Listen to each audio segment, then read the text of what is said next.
अस्सलाम वालेकुम स्टूडेंट्स, आज हमारा जो लेक्चर है वो है movement of inertia about an axis perpendicular two rectangular plate through it's centres. क्या मतलब इसका कि हम एक रेक्टेंगुलर प्लेट लेंगे और उसके दरमियान से एक एक्सिस गुजर रहा होगा। हम उस प्लेट का, रेक्टेंगुलर प्लेट का उस एक्सिस के गिर्द क्या निकालेंगे? मूवमेंट ऑफ इनर्शिया निकालेंगे। तो इसके लिए मैं कंसीडर करता हूं कि ये मेरे पास एक रेक्टेंगुलर प्लेट है जो आपको रेड कलर की नज़र आ रही है। ये रेड कलर की आपको नज़र आ रही है, ये हमारे पास रेक्टेंगुलर प्लेट है। और ये आपको जो सब्ज़ कलर का, ये वाला जो आपको पिंक कलर का नज़र आ रहा है, ये मेरे पास एक्सिस ऑफ रोटेशन है जो इसके सेंटर से गुजर रहा है। और ये सारी प्लेट जो है ये इस एक्सिस के गिर्द क्या कर रही है? रोटेट कर रही है। इस प्लेट की जो लेंथ है वो b है और इसकी जो विड्थ है वो क्या है? a है। तो यहाँ पे मैं सपोज करता हूँ कि जो हमारे पास प्लेट है उसका मास m है, लेंथ उसकी कितनी है? b है। अगर इसके हम मास डेंसिटी निकालें तो आपके पास आ जाएगा ρ = m/b आ जाएगा। अब हम क्या करेंगे? हम यहाँ पे एक ये वाली जो स्ट्रिप इसको कंसीडर करेंगे। हम इस स्ट्रिप का मूवमेंट ऑफ इनर्शिया निकालेंगे इस एक्सिस के गिर्द। जब इस स्ट्रिप का इस एक्सिस के गिर्द मूवमेंट ऑफ इनर्शिया आ जाएगा तो फिर हम उस मूवमेंट ऑफ इनर्शिया को पूरी प्लेट के ऊपर क्या कर देंगे? इंटीग्रेट कर देंगे।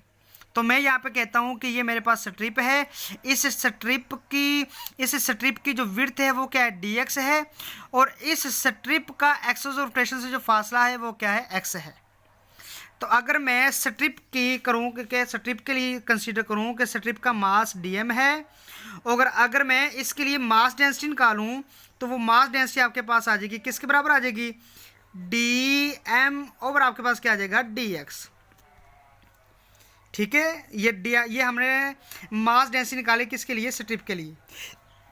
तो यहां से अगर हम dm निकालें तो dm आपके पास आ जाएगा रो इंटू आपके पास क्या आ जाएगा? dx। रो की कीमत आपने पढ़ी है, कितनी आ गई आपके पास? m/b। तो इसकी कीमत पुट करो तो आपके पास आ जाएगा dm = आपके पास आ जाएगा m/b इंटू आपके पास क्या आ गया? dx।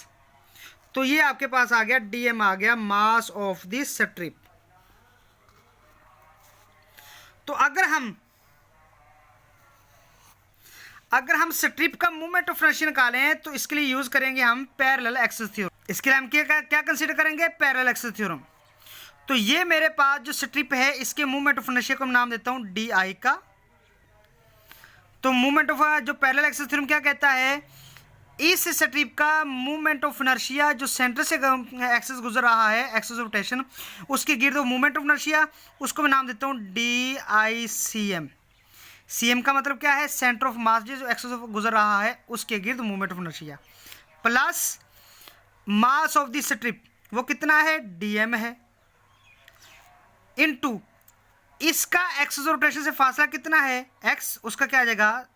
स्क्वायर। तो ये आपके पास आ गया dmx²।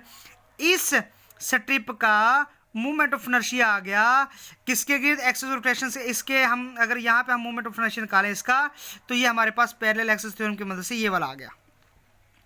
तो यहाँ पे आपके पास देखें, अब यहाँ पे जरा एक बात कंसीडर करें। मैं इस क्वेश्चन को नाम देता हूँ क्वेश्चन नंबर A का। अब देखें, ये वाली जो स्ट्रिप है, ये स्ट्रिप असल में हमारे पास एक राड की तरह है और इस राड की लेंथ कितनी है? a है।